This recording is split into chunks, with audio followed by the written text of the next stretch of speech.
I was just in Glastonbury teaching a retreat called Spellbound with Demi. She was my retreat partner. And the whole idea really for this book was born the first time I went to Glastonbury in 2002. So the idea that the book really kept haunting me was being someone who was in corporate entertainment marketing for 20 odd years, and then I also did some other kinds of marketing for smaller design firms. But the you know, you see all these people with the big budgets, you see people with you know, big huge teams. You know, a marketing team would probably be 5 to 10, maybe more people, and then a sales team. And when I got laid off by Disney in 2002, right after 9/11 happened, which was, you know, basically was a crash of a lot of, I think, people's illusions about money, about what was truly important. And at that point, the almighty dollar was pretty much king and queen. Has it changed that much? Not really. At least on the corporate side. We're seeing some change, but really the people like you that are here are the ones who are really here to change the world. And that's what I tell people. I work with a lot of healers, a lot of spiritual teachers, other authors, artists, musicians. I work with all the supernaturally creative people, is what I like to call them. They're very enchanting and magical. And a lot of them come to me and say, you know, I'm really here to change the world. And I'm like, let's just do better than that. Let's create a new world. Because what each entrepreneur, especially on this more spiritual path, the path of helping and wanting to give back, has this, I'd like to call it, there's a birthing that's happening. And I really saw it in Glastonbury, which makes so much sense to me that the book was born, the idea for the book was born that, you know, 15 years ago. Because what Glastonbury represents is the coming together of the masculine and the feminine, spirit and matter. We have the Vesca Piscis, which we have two circles intertwined and at the circumference, and then in the middle you have an almond shape. It's called the mandorla. And basically, you know, you can see it in a lot of iconography. You'll have Jesus in the middle, you know, coming out, or Mother Mary coming out with these rays of golden light. It's the birth canal, it's the vulva, it's, you know, so in Glastonbury I'm fully immersed in that. We are in this gestational state, this womb state, and people are ready to birth a new, people call it a new paradigm, the new earth. There's so many words, creating heaven on earth. There's a lot of different names for this. But I've worked with hundreds, probably like 400 different people, either coaching or in courses. And it's, we'll go into the marketing stuff in a minute, but I'm just always amazed at how there is this similarity between this womb, mothering mythos, creating something new, creating a new world, having a new perspective that can change people's minds about how they see the world and how they live in it. And the other part of this is the entrepreneurs that are the more spiritual, more creative, who are really wanting to give something, have a complex around making money. And even more than that, if there's not a complex around making money, there's a real complex around telling people what you do. And really, when it comes down to it, that's all marketing is. It's not this, you know, we tend to think of marketing as this sleazy, you know, buy my stuff, do you feel ugly and fat, and, you know, it's like there's a lot of fear around marketing. And what I've hoped to do through this book is to change that, is to really show people that there's a different way to do marketing. And I'll run you through some prompts in a little bit, but I think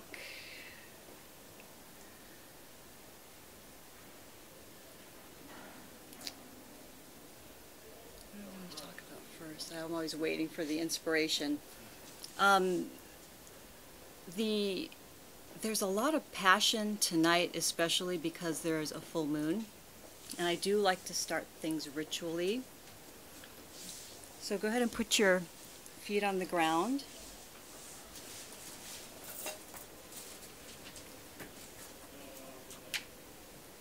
And close your eyes for just a moment. And I want you to take a nice deep breath in. And hold it for a moment. And then breathe out.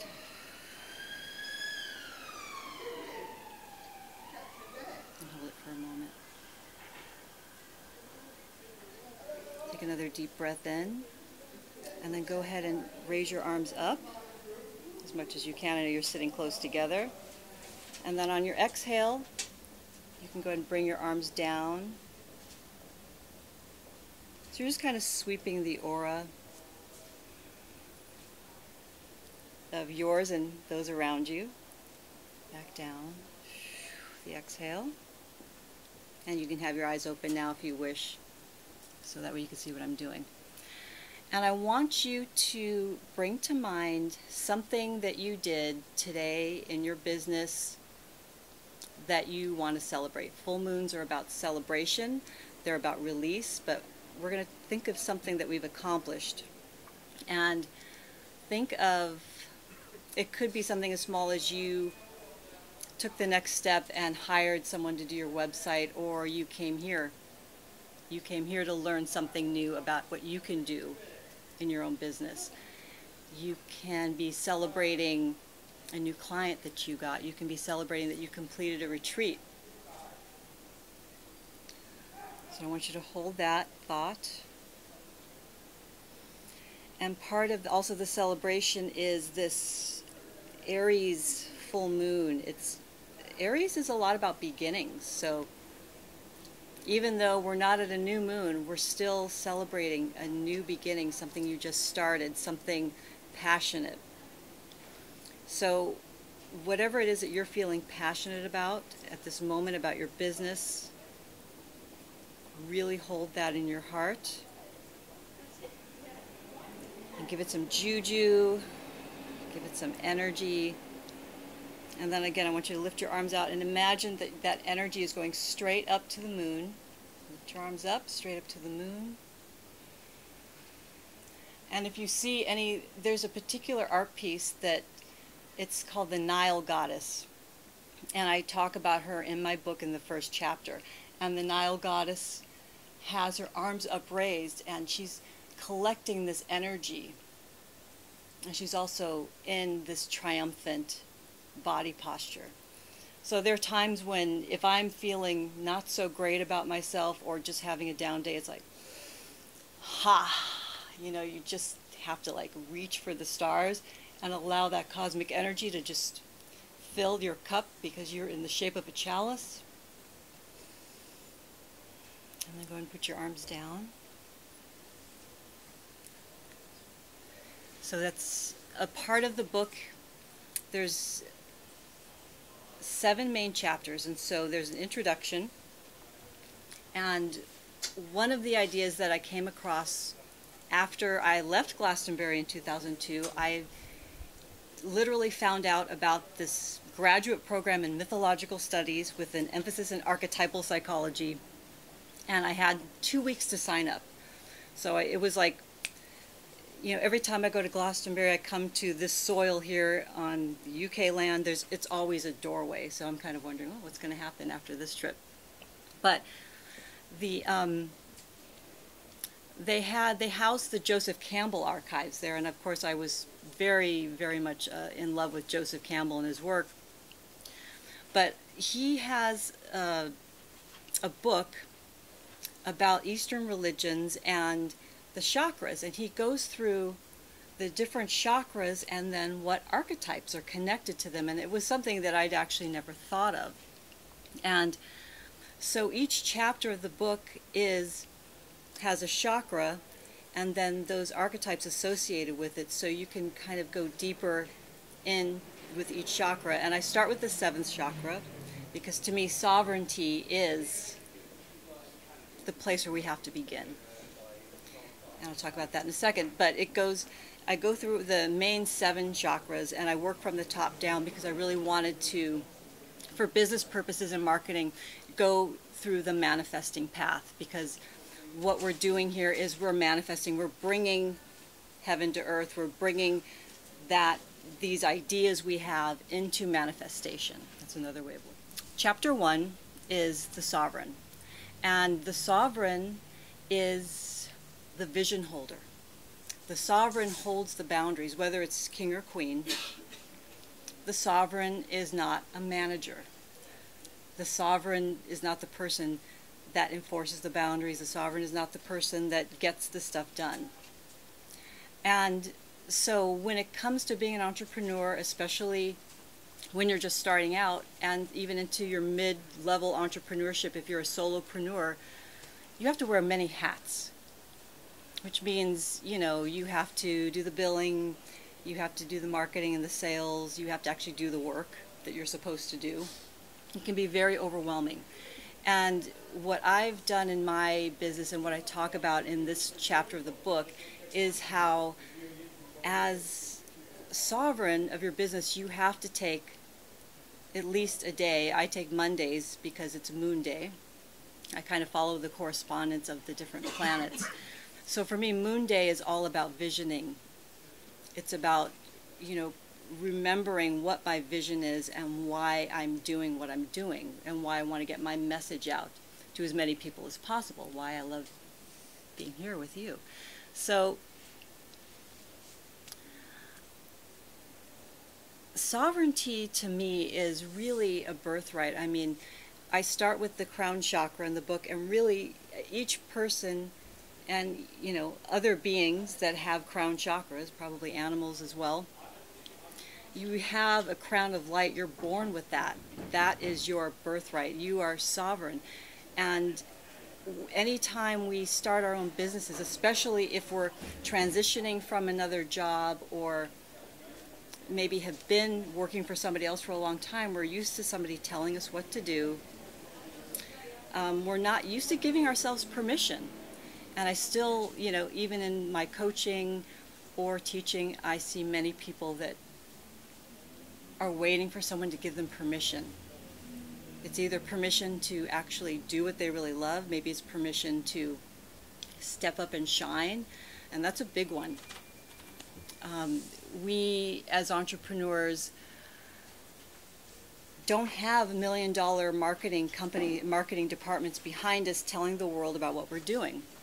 And in order for us to get clients, in order for us to go out and do fabulous retreats in places like Glastonbury or Bali or wherever you're dreaming of, you have to be able to communicate. It's all communication. So, let's see where I want to go from here. So, I think that's enough about the sovereign. And, you know, like I said, I start from the 7th chakra, from the sovereign, and I work my way down the chakras to the root chakra. And what I tell people is, if you want to read the book in another order, you could read the introduction first because it kind of explains how the book works and all the different exercises. Because there's all kinds of writing prompts, there's meditations, there's chakra breathing exercises. But really, you could go and, you know, go to chapter 6, which is about the trickster, and how does the trickster do marketing. and the trickster is a really fun one. So someone might really be into that, or someone might really be into, you know, fifth chakra, and want to do something more around singing, sound, and the voice, which is super important for the entrepreneur. And that's, you know, I think it's really a great balanced system to go through all of them.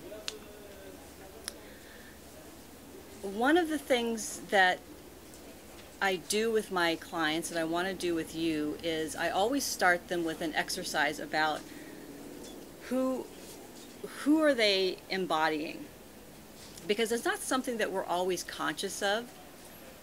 And a big part of how to create messaging, especially around, you know, you want to create a coherent message, you need to know, you know, who you are.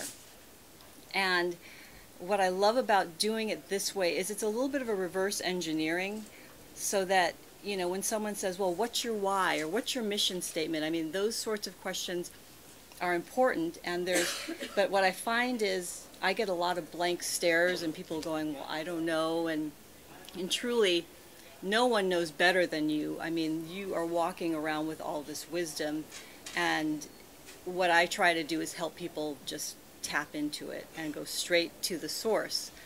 And the way that I do this is through character, and it's really fun. I'll talk a little bit about one of my characters because there are multiple. So if any of you know anything about archetypal psychology, that there is this idea that your psyche is a multiplicity. And, you know, there's all these different personalities and thoughts kind of vying for attention. And different experiences will trigger different archetypes to come out. So again, in my sort of way of laying this out is when you are in business and you want to, and they're the ones that decide, okay, this is the big theme that's kind of weaving through all my work, that's weaving through all of my ideas. And then once you get that theme sorted and you're really embodying that, you start to run your business in a different way.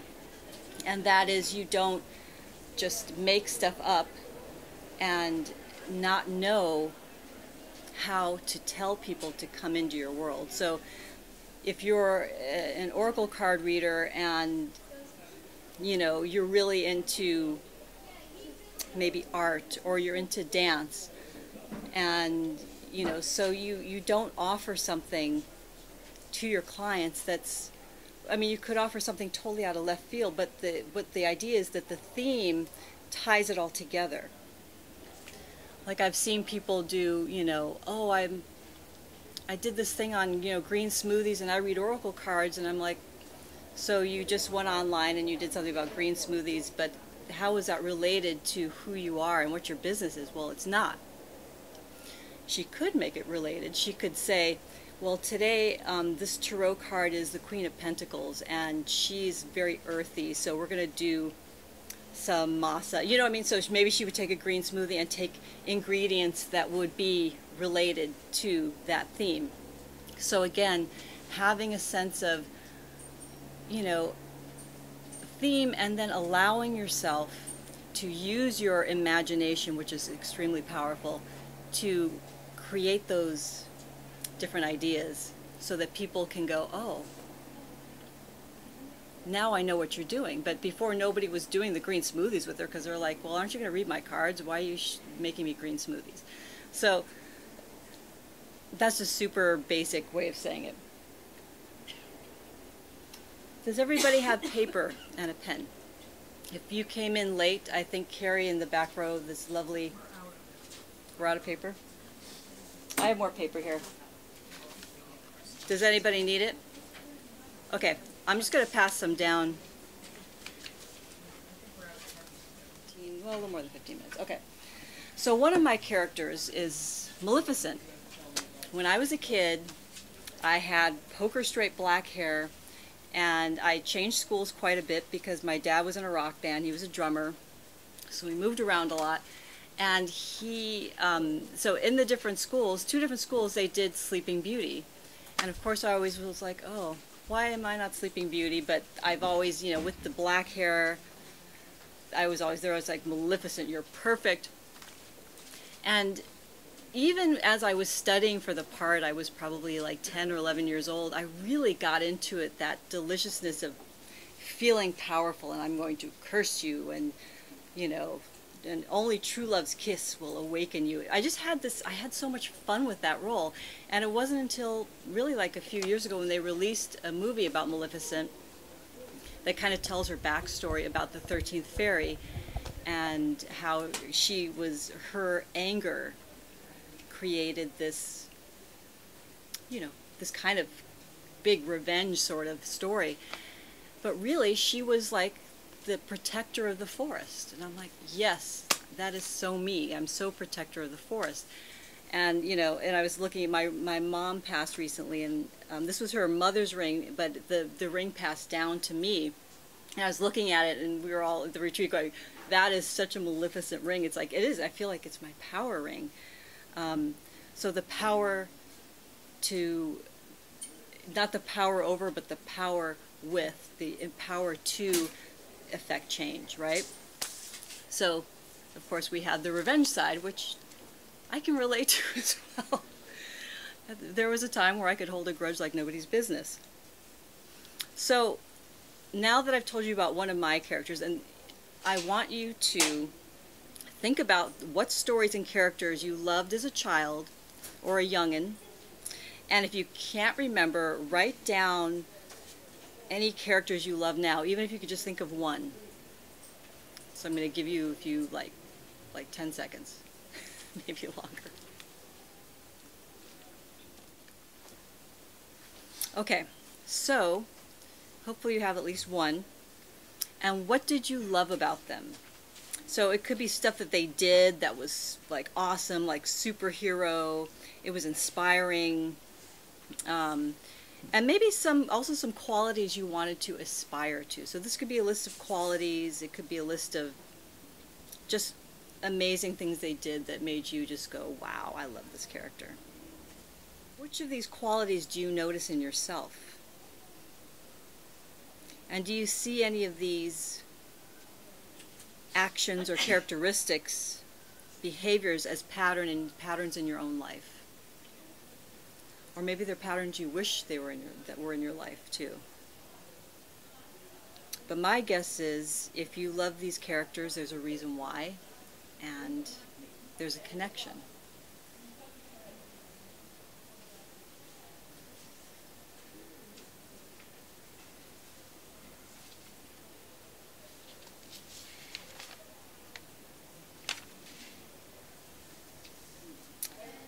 Also, think about this. Are you living any of these mythic themes that they represent? Or do you wish that you were?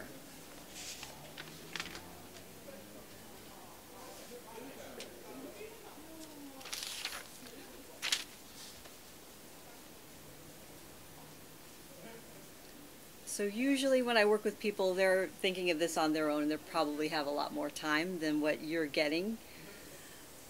But this is kind of helping you enter into this work. I mean, the book will go into it in more detail as well, but this is just a little taste of it. So look at your character and what you loved about them and their qualities. I want you to think about, oh, actually, okay, scratch that. I want you to choose 1 to 3 words, and maybe you already have them written down. Like for me, Maleficent would be magical, powerful, protective, mothering, vengeful. So I would take 1, 2, 3 of those words or qualities and look at these as core archetypal themes. And so I guess maybe it might work if we get an example from somebody. Does anybody want to volunteer their words or a word? Okay. Okay. Okay. Thank you. Adventurous. So, what's your name? Trish. Trish said adventurous. Who's your character? Alice in Wonderland. Alice in Wonderland is Trish's character, a great character. So, you know, it's that archetype also of innocence, the new, someone who's willing to just follow the white rabbit into a hole and see what's there. Yeah, Alice is such a magnificent heroine. I feel like she's the, she also carries qualities of that divine child. So Alice in Wonderland. So in your business, if you wanted to use those themes in your marketing of Alice in Wonderland, adventurous would be fantastic. So adventurous could be a word that you use to describe a title of, what do you do? I do hypnotherapy. Oh, hypnotherapy, fantastic. So, you know, there's that whole part of Alice in Wonderland that's all about this mystical turning things upside down on their head, walking through mirrors and entering other worlds. So in hypnotherapy, you could invite them into an adventure to enter into a new world within themselves as part of your marketing. So, I mean, obviously it takes some time to draft some of that out, but it really can be that simple and that fun. And that's part of what I want. I want marketing to be fun, because any sort of energy that you put into your work is obviously important, but the marketing aspect of it is the part that most people are going to read or see. I mean, I think most people probably go to my website. Some people sign up for my newsletter, some don't. But if I'm giving a message that inspires them, it doesn't really matter to me if they hire me or not. It's great if they do. But for me and my purpose about protector and wanting to create this magical, safe world, that to me is, it just makes me remember that marketing can be a golden opportunity for healing. You know, do you want people to come to your website and be inspired and healed? Do you want them to come to your website and feel like, wow, life can be this great adventure?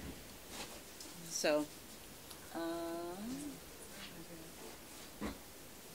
think I have 14 minutes. Woo. It might be fun to look at another character if someone wants to throw one out there. Odysseus. Oh, Odysseus. Okay. So the character, and I'm sorry, what's your name again? Andrew threw out Odysseus. Fantastic. He is a Greek hero. He fought in the Trojan War, and then instead of being able to go home right away, it took him like 20 years to get home. 10 years. Oh, I thought it took longer. Okay. I doubled that. It took him 10 years to get home. So can you tell us like what words or what his qualities, give us one, how about one quality or two? Adventurous, wily, searching for home, going to the edge, meeting the gods, protecting the innocent. Okay, so wily, Odysseus is wily, he's searching for home. And what was some of the other first ones you said? He's connecting with the gods, he's protecting the innocent. He's going to the edge of things and jumping off. Okay, so Andrew said that Odysseus is going to, he goes to the edge and jumps off, and you know he has all of these kind of adventures before he can return home to Penelope, his wife, who's has a whole adventure of her own going on where she's trying to ward off these suitors. So I think every day she spends weaving this tapestry, and then she unweaves it because they want her to marry somebody new, and she knows, she has this feeling that her husband is coming back, and she's very loyal. It's such a, yeah, it's a great story, and Odysseus is off with Circe and Calypso and all these goddesses, witches, and getting it on with them basically. I think he makes all kinds of children. So it's, I always look at Odysseus as He has some trickster hero qualities, and if you look at the genealogy of Greek myths, he is like considered like the great grandson of maybe Hermes, and Hermes is the trickster and can turn a tale. So Andrew, what do you do? I am a shaman and a psychotherapist. So Andrew's a shaman and a psychotherapist, and Odysseus would be a really good match for that. Awesome. So how do you see, how would you use like a theme to maybe market your services? Because I imagine it's a little different in your field, how you do marketing. It's very hard, actually. It's sort of like nailing jello to the wall. He says it's hard, it's like nailing jello to the wall. So I tend to focus more on a set of problems, and if you've got this problem, I'll help you with it. And then we sort of step away from methodology because it can get really caught up. But the heart of what I would say is I help people essentially like Odysseus find their way home. okay. So could you say that on your website, that through your coming to you, you can help them find their way home? Well, yeah, I'm not sort of working in that direction. Yeah. My professional name is Wayfinder. Wayfinder, definitely. The mentor for the Odysseus wanderers. Fantastic, thank you. Okay, so do I have one other thing? Yeah, I want to do shadow characters. I don't know if we're going to have time, so I don't want to go there yet. Maybe next time I come visit next year or something. Okay, so I want you to think of a marketing or business problem you have now, or some sort of conundrum, and how your character would solve that problem.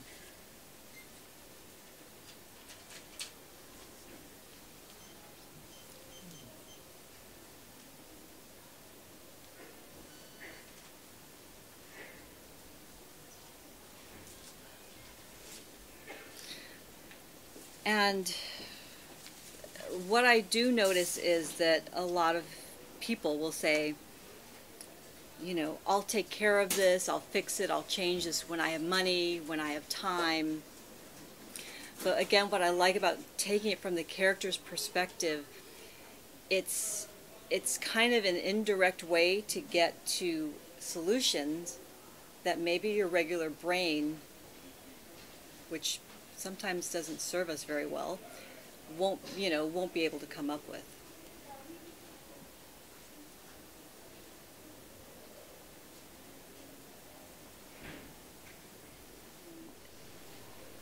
I had a client that was just very difficult, and she wanted me at her beck and call 24/7, and she was one of 20 clients. And so how do you tell somebody? My conundrum was, do I fire her as a client? Do I just declare boundaries because I thought I was and she was continually crossing over the boundaries? Or, is there another way? And so, how would I have to think, how would Maleficent do this?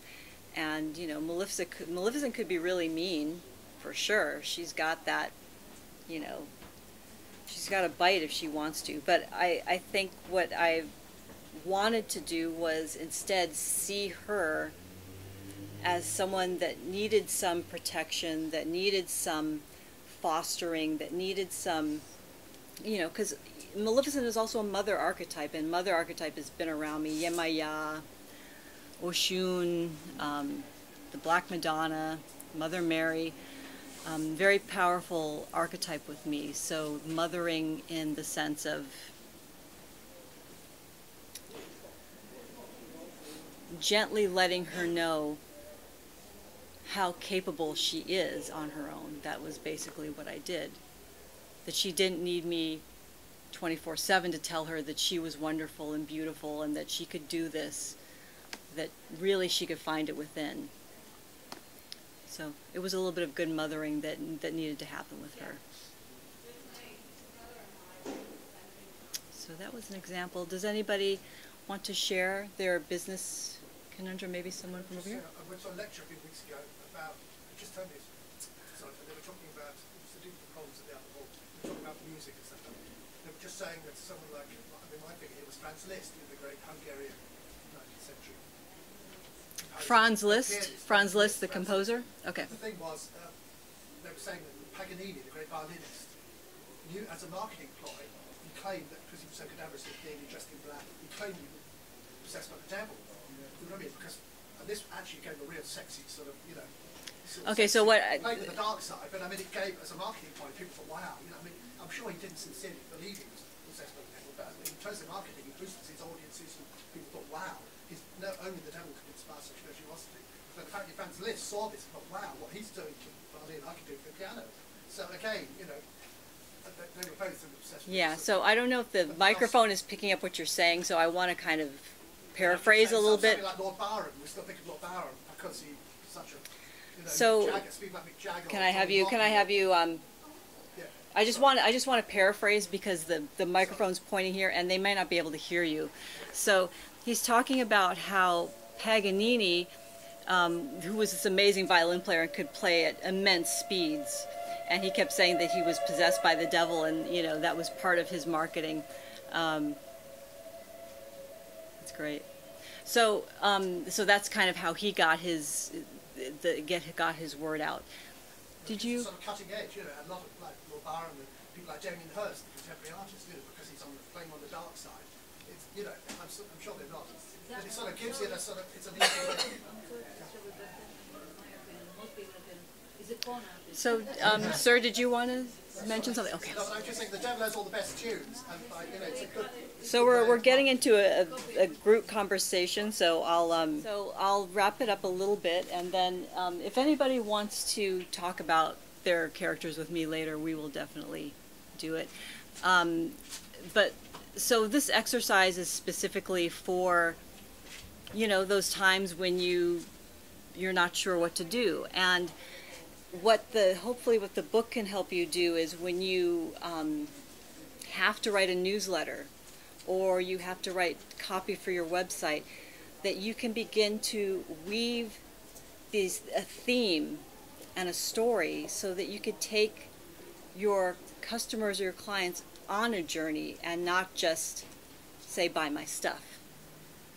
Because generally speaking, the buy my stuff doesn't really work.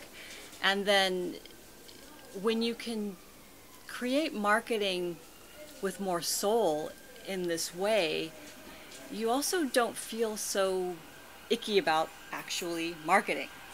And that was kind of what the other benefit that I saw people get from working with the book and working with some of these ideas. So anyhow, how do I want to wrap this up?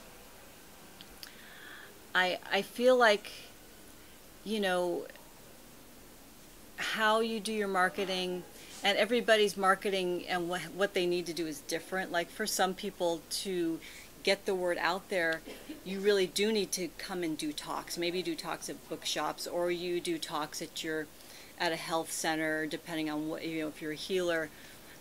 Doing videos on YouTube. Videos are an amazing way, and we're shooting one right now, to hopefully engage people, and then they can see your personality and see, oh wow, I think that person is awesome and I'd like to work with them.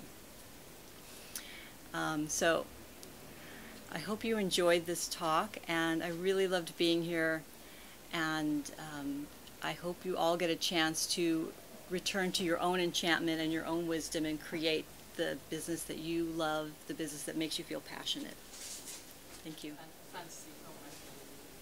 Okay, so so I have a mermaid in the back, and she was talking about her conundrum in her business was, I am this very otherworldly being, and I'm in, you know, the film business where people may not be as accepting of me being this kind of otherworldly, you know, between the worlds sort of character. And so for her, finding her voice as this magical creature that she is, and being able to embody that and be in her essence and be in truth about it, has helped her actually move more into and create relationships in the business that she's doing, and basically just, you know, letting the chips fall where they may, right? That's what mermaids do. We're just kind of, you don't like me? Well, first we try to seduce you, and Don't they just sit on a rock looking gorgeous? well, that's part of the seduction, you know? Yeah, but they don't go out. All they do is sit there and people come to them. Well, it depends on what kind of mermaid you are. All right, okay, good point.